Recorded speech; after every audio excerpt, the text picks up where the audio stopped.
By mid-1942, the Quonset Hut was no longer just an idea. It had aced every engineering test, weathered man-made storms, and proved it could shelter troops in everything from tropical heat to Pacific typhoons. But the real test wasn't in a lab. It was in the chaos of the battlefield. The War Production Board gave the green light, and American industry roared to life. Across the Midwest and Northeast, factories that once made grain silos and car parts shifted gears, dedicating themselves entirely to fabricating these steel shelters. The scale of production was mind-boggling. Steel mills rolled out endless corrugated panels, each one shaped to act like a miniature I-beam, giving it incredible strength. These panels then took a bath in a tank of molten zinc, a process called hot dip galvanizing. This was a game-changer. It created a metallurgical bond that would let the huts survive for decades in the salty Pacific air without turning into a pile of rust. Early field reports showed unprotected steel was rusting in mere months, so this innovation was critical. Logistics became a ballet of precision. Each hut kit was a marvel of packaging.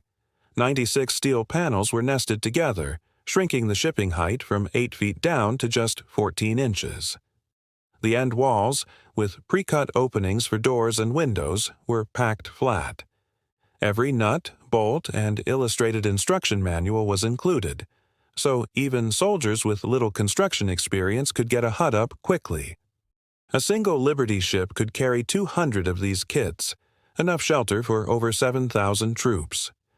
A hut ordered in Pennsylvania had to make it to New Guinea in 40 days. Any delay meant soldiers sleeping in mud, their health failing before they even saw combat. The first true combat test came in August 1942 on Guadalcanal. Under the sweltering sun, and with enemy planes occasionally strafing the beach, Marines unloaded the flat-packed kits. Within just 12 hours, they had 10 huts standing, providing crucial shelter for the maintenance crews of the F-4F Wildcat fighters. A few days later, a Japanese bomb exploded less than 40 yards away. The blast shredded nearby canvas tents and flattened wooden structures, but the Quonset Hut, filled with mechanics, remained standing. Shrapnel and debris just bounced off its curved steel skin. The arch shape, designed to deflect wind, also masterfully dispersed the blast's energy. The men inside were shaken, but they were alive. The battlefield, however, was a harsh teacher. In the Pacific, humidity caused condensation to drip from the ceilings, and ungalvanized fasteners started showing red rust. The Marines, ever resourceful, improvised. They propped doors open and cut extra vents with tin snips. This feedback made it back to the engineers at Quonset Point. Later models rolled off the line with bigger vents, better ventilation, and fully galvanized hardware. The design was constantly evolving, adapting to the real-world conditions it faced. And it wasn't just the Pacific. In the brutal cold of the Aleutian Islands, where winds hit 100 miles per hour and temperatures dropped to 40 below, the huts were made with special cold-rolled steel and rubber gaskets to stay flexible. In North Africa and Italy, artillery tests proved the arch's incredible strength. Even after taking a direct hit from an 88-millimeter shell, the huts often remained structurally sound, channeling the blast through the curve rather than collapsing.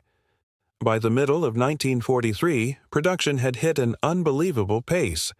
8,000 huts were being manufactured every single month, reaching the front lines faster than the enemy could destroy them. The Quonset Hut wasn't just a building. It was a weapon of logistics.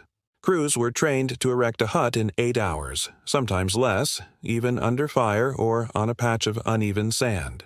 They could be anchored with simple stakes or whatever was on hand. Sand-filled oil drums, tension cables, you name it. Speed, durability, and flexibility became its defining traits. When the war ended, America found itself with a surplus of 170,000 Quonset huts scattered across the globe. What was once temporary military infrastructure was about to find a new, unexpected purpose. Back home, a massive housing shortage, booming university enrollments, and millions of returning veterans created a desperate need for affordable homes. For about $1,000, a family could buy a complete hut kit, a fraction of the cost of a traditional house. What followed was a wave of American ingenuity. Architects and homeowners got creative, transforming these military shelters into homes, schools, churches, and businesses. They added wooden facades and front porches to hide the steel curve. They built interior walls to create bedrooms and kitchens. Some even connected multiple huts to form larger homes. Places like Roger Young Village in Los Angeles housed hundreds of families in these converted structures. School districts used them as classrooms for the first wave of baby boomers. The business world saw the potential too.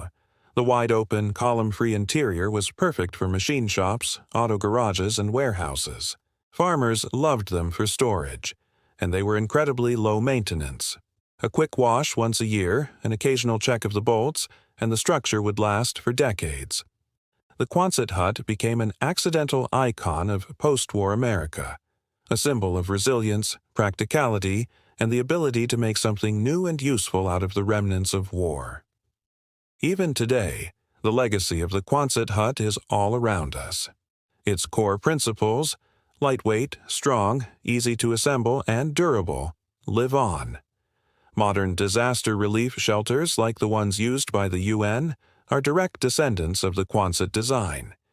You can see its influence in hurricane-resistant housing, the tiny home movement, and even in conceptual designs for habitats on Mars.